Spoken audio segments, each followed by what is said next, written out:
Okay, the following is the full story of what happened to me when I was hit from behind by a police car while I was on my bike.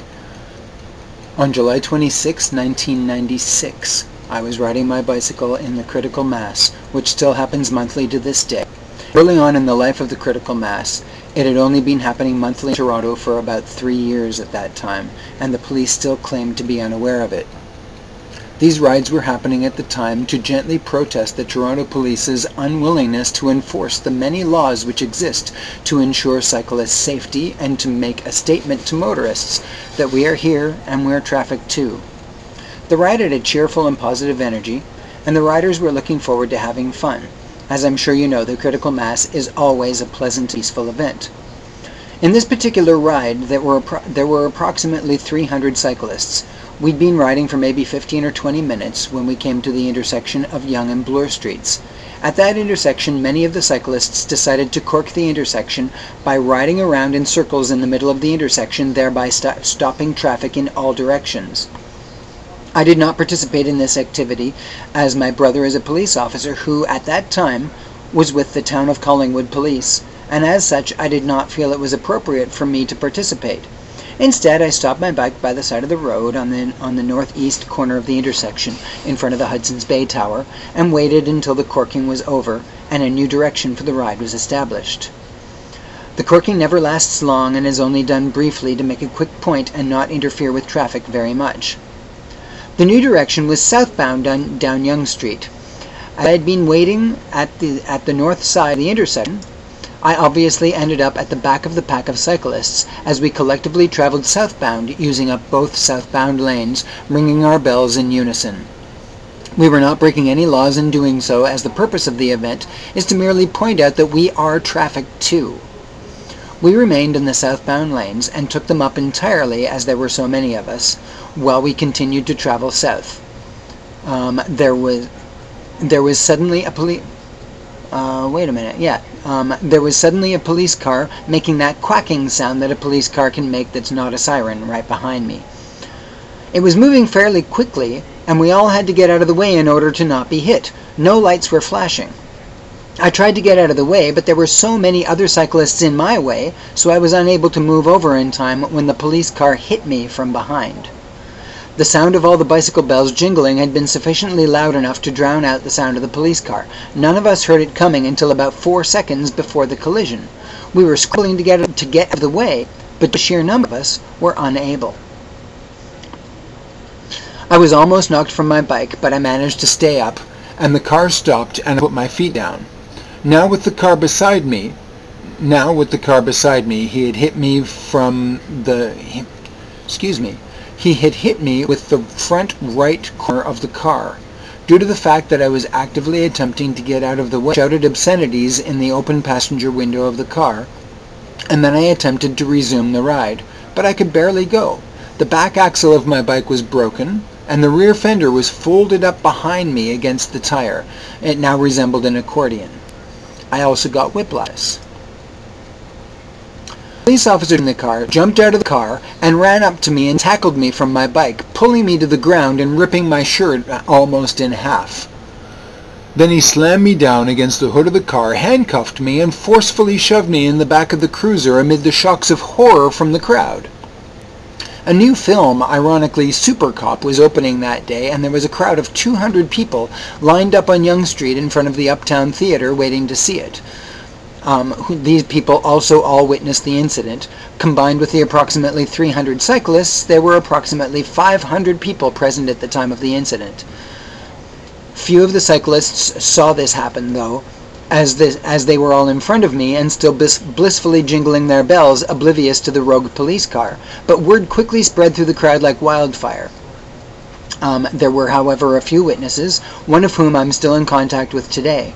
I'm also still in contact with several of the people who were in the ride and remember the atmosphere of joy and how it was quickly disrupted.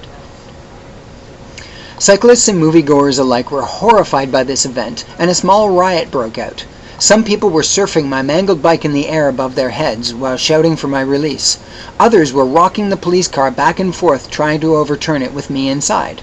I remember being both pleased by the show of support and afraid that if they did manage to roll the car over with me inside of it, I would not be able to brace myself, as I was handcuffed and not wearing a seatbelt. Hundreds of people were booing and shouting at the police. Officer Benton had single-handedly taken a peaceful event and turned it into a riot. Is that what the Toronto police are trained to do? I thought they were there to keep the peace. Apparently, so he claimed afterwards, he had been angry because he had been stopped in the traffic, 3 or 4 cars back from the intersection caused by the cyclists who were corking the intersection. In other words, he had road rage. Once traffic was moving again, he chose to deal with his anger by using his cruiser as a battering ram against the crowd of cyclists. He's lucky nobody was killed. Ironically, if the police had actually been willing to enforce the laws which are there for cyclist safety, i.e. charging motorists who violate cyclist safety, none of this would have even happened. Critical mass did indeed begin because of a need by cyclists to be seen, heard, and respected. After I was arrested, a second police car showed up from the south and stopped on an angle blocking off the entire street. Hundreds of people were shouting. One man, João Rolo, was in the crowd innocently standing beside his bike, watching the turn of events. He was not involved in the rioting in any way. A police officer from the other car went up to him and him alone and told him to get off the road. He moved over but was unable to go far because there were so many other people around, and the police car angle parked across the roadway, blocking all traffic. He made it to the edge of the road, but the police officer followed him and again told him to get off the road. He did not tell anyone else to get off the road, only João. At this point, João asked, "Why?" The police officer grabbed him and threw him under the back of the car I was in, handcuffed him, and put him into the second police car, which was angle parked across the roadway, blocking the street. The charge against João was blocking traffic. The only one blocking the traffic was the police themselves. Northbound traffic had continued to flow freely until the second police car came along and angle parked across the center of the roadway, thereby blocking all traffic in all directions. Southbound traffic had been flowing too, albeit at a reduced speed of the crowd of cyclists,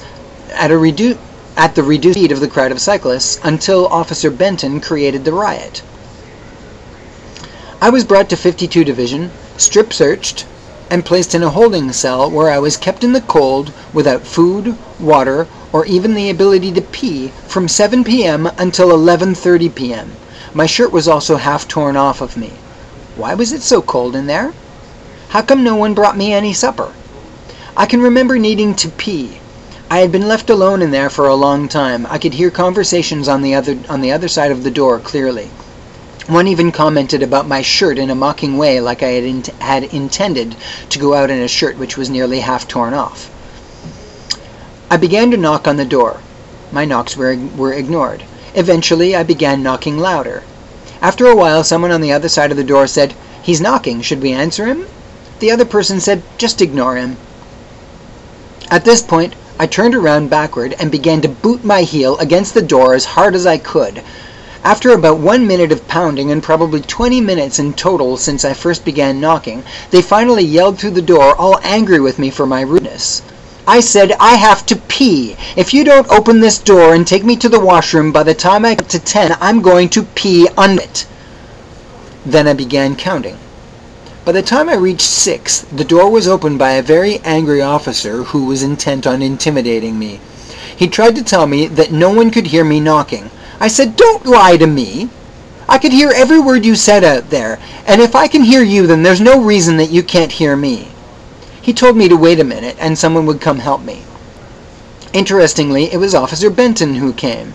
Strangely, he'd been the one playing good cop in all the good cop, bad cop ritual all along.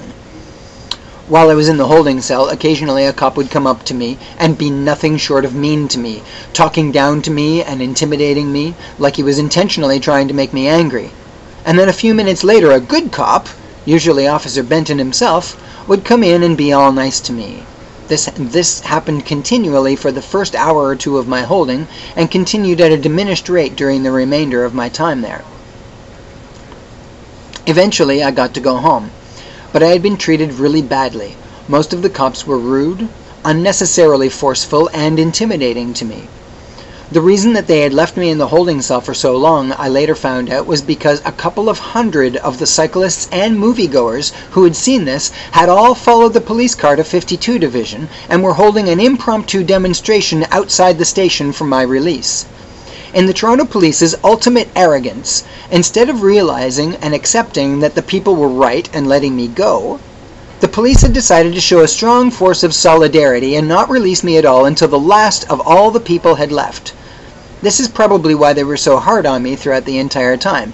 They were afraid that if they actually admitted wrongdoing in a situation like that, then people would stop respecting them, when the exact opposite is true.